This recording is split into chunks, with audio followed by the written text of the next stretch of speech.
রাজশাহীতে কুয়াশা মাখার সকালে আড়মোড়া ভাঙতেই ব্যস্ততা বাড়ে খেজুর বাগানে। সকাল থেকে শুরু হয় খেজুর রস সংগ্রহ আর গুড় তৈরি।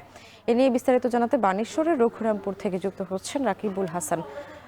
রাকিব, জানাবেন শীতে খেজুর রস সংগ্রহ আর গুড় তৈরির কর্মযজ্ঞ কেমন দেখছেন?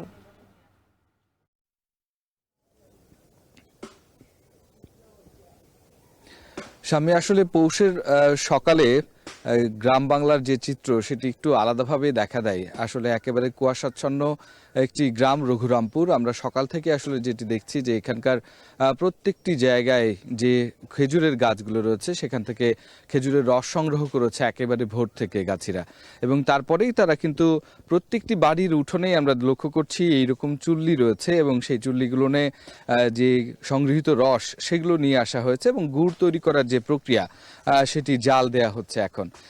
পাশেই যে গাছগুলো রয়েছে সেখান থেকে এই রসগুলো সংগ্রহ করা, এবং সেই সংগ্রহ করা রস যেই মাটির হাঁড়িগুলো ছিল সেখান থেকে সংগ্রহ করে এখন সেটির জাল দিয়ে কিন্তু আসলে গুড় তৈরি করা হবে।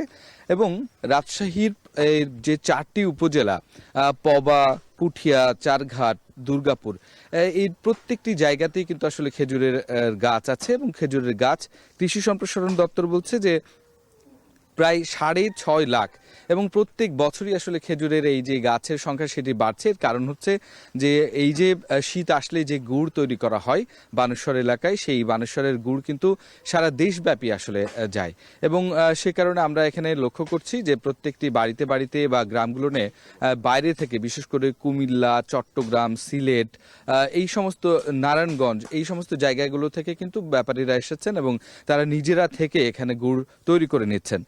স্বামী, এখানে যেই চুলিটা আছে সেখানে একটি কড়াইয়ে আসলে এই রসগুলো জাল দেওয়া হয়। জাল দেওয়ার পরে ধীরে ধীরে আসলে এটি ঘনীভূত হয়ে লালচে রং ধারণ করে, এবং পরবর্তীতে সেটি আসলে গুড়ে রূপান্তর হয়, এবং এটি ফয়েল পেপারে অথবা মাটির যে পাত্রগুলো রয়েছে সেখানে আসলে গুড়কে আকার দেওয়া হয়।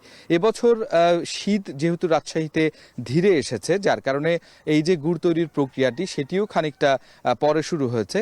এই পৌষের এই সময়টিতে আসলে শীতের যে তীব্রতা বেড়েছে রাজশাহীতে, তাতে কিন্তু রসের যে গুণগত মান সেটি গাছিরা বলছে আসলে বেড়েছে, এবং রসের যে ঘনত্ব সেটিও আসলে অনেক বেশি, যার কারণে গুড়ের এখন স্বাদ মান সবই ভালো হচ্ছে, এবং এর কারণে গ্রামীণ যে অর্থনীতি সেটি কিন্তু আসলে গতি পেয়েছে। এবং এই গ্রামীণ অর্থনীতিতে আমরা আসলে যেটি আসলে লক্ষ্য করি স্বামী, যে পুরো এই যে 4 মাস 2-3 মাস জুড়ে কিন্তু আসলে এই যে ব্যবসাটা সেটি কিন্তু আসলে চলতে থাকে, এবং গেল 2 বছর থেকে যেটি লক্ষ্য করা যাচ্ছে যে শুধুমাত্র এই খেজুর গুড় নয়, এই থেকে সংগৃহীত যে রস সেটি কিন্তু আসলে প্রক্রিয়াকরণ করে সেটি ঢাকা বা চট্টগ্রামের দিকে পাঠিয়ে দেওয়া হচ্ছে, সেটিও বিক্রি হচ্ছে। এর কারণে খেজুরের যে গুড়ের যে উৎপাদন সেটি আসলে কোনো অংশে কমে নেই, কেননা প্রতি বছর আসলে গাছের সংখ্যা বাড়ছে, এবং এই বছর আমরা যেটি লক্ষ্য করছি প্রত্যেকটি গ্রাম জুড়ে এবং হাটগুলোনে প্রায় 250 থেকে শুরু করে 300 টাকা পর্যন্ত গুড়ের